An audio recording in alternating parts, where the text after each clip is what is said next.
Hi, I'm Dr. Chris Salerno, Chief Editor of Dental Economics, and I'm here with another DE's Recall Visit, where we look at some of our favorite articles from the past month and sit down with their authors and learn a little bit more. So this month, I'm joined with Dr. Erin Elliott, who is an absolute expert not only on sleep apnea, but how to actually get paid for this stuff. What a novel concept. Dr. Erin Elliott, how you doing? I'm great, thank you. Well, thank you so much for joining us. You've written a few articles about sleep apnea and about how to get paid and you know, the interview process with patients and the consultation process. You really do have it down to a science. How much, I always find this as an impressive statistic, how much of your business, of your practice, would you say is devoted to sleep apnea? Well, I do have a partner who does dentistry 4 days a week, but I do general dentistry 2.5 days a week, but sleep apnea, solely sleep apnea, 2 days. So 2 out of my 4 days is sleep apnea, but I have it sprinkled in throughout the week. It's pretty awesome. That's amazing. Well, so there you have it. You truly are an expert. So tell me, one of the frustrating things about treating sleep apnea patients is getting paid. And you talk about this a lot, and you're starting a new series, not only a first article in the June issue, but also a whole series on billing medical insurance and how to actually get paid. And it is a whole process, as you mentioned. There's a whole new terminology to learn. But one of the things that you did that I thought was really interesting is you talk a little bit about how you appoint one staff person to follow the paperwork trail through, because there is a lot of paperwork, you know, talking with physicians' offices and getting the sleep study, all this stuff. And you have this system in place where you have one staff person close the loop. Can you tell me a little bit about that? Yeah, and I actually thought your introduction was very interesting when your letter to the editor or whatever. You talked about routine and systems. And I thought that was a great point because a lot of times we get into routine that may not necessarily be good. And with a system that works, what I was noticing, remember in my article I talked about learn from all my mistakes, years of mistakes. The ball was getting dropped a lot. The patients would come in for their consult and we wouldn't have the sleep study.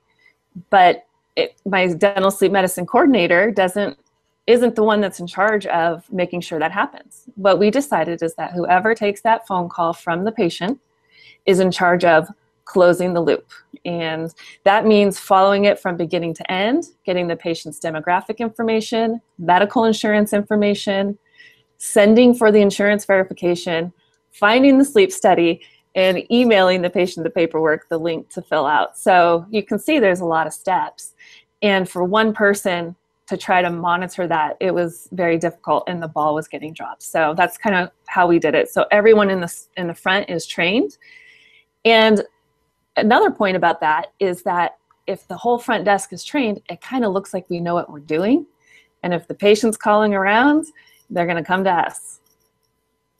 That's such a great point. There are so many steps. It's very easy for someone to do some of them and then say, oh, that's not my job. And say, oh, I'm just the receptionist. The office manager was supposed to do that. And this way, it's just you take the call, you see it through.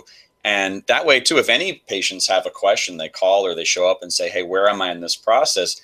Yeah, anyone can say, hey, I'm not working with you on this, but they know the process, they know the systems, and they can at least inspire some confidence that. Well, yeah, and my joke is always I'm in Idaho, we like to save trees, so any sticky note I can save from getting to Bree's desk is a good thing because she would have a stack that big, and there were questions that the front desk should have been able to answer. So I just got everyone trained and created that system.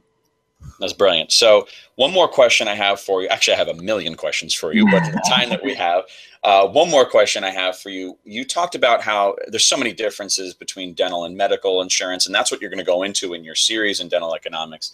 One question is, though, that we're used to having this plan maximum in dental, right? So if they use up their maximum benefits, we have to wait till January. But you've talked a little bit, you touched on how there's this minimum out-of-pocket expense that has to be met in order to get cost savings. This is such a foreign concept to us. Can you tell us a little bit about that? Right. In dental, there might even be a little bit of a deductible as well, $50 or whatever it be. but a patient has to pay 100% of that out of pocket. And in medical, we see anywhere from $0 with the really good plans upwards to $6,000 deductible, meaning that they would have to have some sort of catastrophe to meet that deductible, but they have to pay $6,000 out of pocket, and then the insurance will start picking up some of the payments. So right now we're in end of July. My sleep apnea really picks up, really picks up, because the patients have a lot of times met that deductible, meaning they've already paid the $3,000, and now it's only a couple $100 out of pocket to get an oral appliance. So you can imagine, you know, I work December 31st every year so I can deliver these appliances and get them billed out by the end of the year, because it starts over again usually in January. Wow, it's just a different way of presenting it to patients, and it sounds like because you understand this process, the better you understand the process, the more the more treatment you can do for patients. And you say at the beginning of your article too, you used to just do an out-of-pocket, fee for service kind of a thing, and you were doing cases, but because you took the time to learn about how medical insurance can work for you, you're doing obviously a lot more cases. Right. Yeah.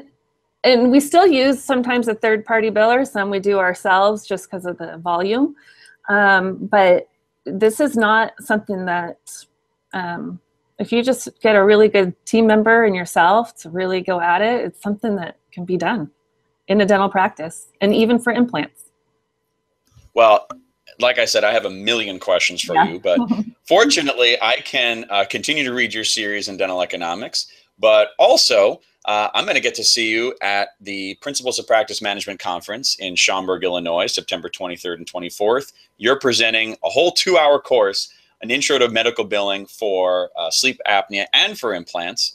And I'm sure we have so much to look forward to. You're a wealth of information. You're just going to be able to give us all the goods there, and we can pepper you with questions. And I'm really looking forward to that. So tell me, if someone can't make it to that conference, and they're too excited they can't wait for your next installment in dental economics, where else can they hear about what you're doing? I've actually teamed up with Tarun Agarwal, T-Bone, if you know him, in Raleigh, North Carolina at his teaching center. So he does offer a 2-day medical billing course. So you can imagine me speaking in 2 hours, how much fun that'll be to cram in. And then we teach A to Z implementation of dental sleep medicine, and that's August 19th and 20th, and then November 7th and 11th in Raleigh. So you can go to 3d-dentist.com and look up our workshop. Well, perfect. Thank you very much. And if you're just looking for the information on how to actually get paid for this stuff and less the clinical, then we'll look forward to seeing you at the Principles of Practice Management Conference. Dr. Erin Elliott, my friend, thank you so much. See you in Chicago. See you in Chicago.